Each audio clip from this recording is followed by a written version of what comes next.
ஆவா என்ன ஆராய்ந்து அருளும்.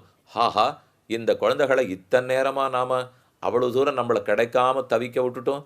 ஒவ்வொருத்தியா எழுந்திருந்து அடுத்தவளை எழுப்பிண்டு நம்ம வீட்டு வாசலுக்கு வந்து இதை பாடுவேன் அதை பாடுவேன்னு சொல்லி ஏதோ சக்கரை பொங்கல், புளியோதரை, தத்தியோனம், பொங்கல், மார்கழி மாதம் ஊர் முழுக்க கொண்டாட்டம் எவ்வளவு ஏற்படுத்திட்டா இந்த குழந்தைகள்.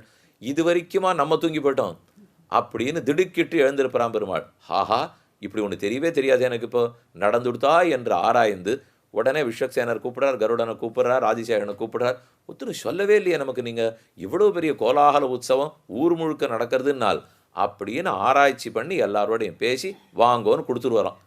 சின்ன குழந்தைகளுக்கே இருக்கிற ஆசை. போன உடனே எழுந்திருப்பார், நான் ஏன் வந்தேன் ஏன் வந்தேன்னுவார், நாம் பண்ணதெல்லாம் ரொம்ப பெருசுன்னு ஒத்துப்பார், தான் என்னமோ இத்தனை நாள் விட்டுட்டோமேங்கிறதுக்கு வருந்துவார், வருந்து கூட்டு கொடுத்துருவார்னால் வெறுமை மட்டும் குழந்தைத்தனமாக சொல்லலை, உண்மையும் இதுதான்.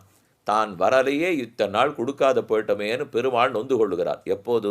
இவன் ரொம்ப ஆண்டுகளாக வரல, பல பல ஜென்மங்களாக இவன் போகலை, வரலையே வரலையேன்னு பகவான் காத்துருக்கார். இப்போ இவன் யாரோ சொல்கிற ஆச்சாரிய கட்டாட்சத்தால் திருந்தி விட்டான்.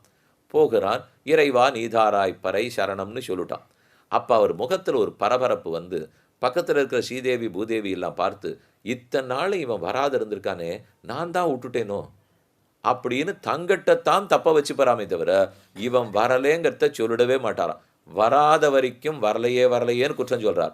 வந்துட்டால் பழசு வரலேங்கிறத மொத்தமாக மறந்துட்டு இவனை ஏன் நம்ம ரொம்ப நாளாக வர வைக்காது இருந்துட்டோம், அது நம்ம தப்பு தானோ, காவல் சோர்வாலே வந்ததோ என்று நினைத்து கொள்ளுகிறான் என்பதுதான் பாசுரத்துக்கு அர்த்தம்.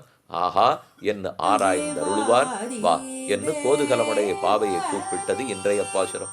சென்று நாம் சேவித்தால் அவாவென்றாராய்ந்து அருளேலோரெம்பாவாய்,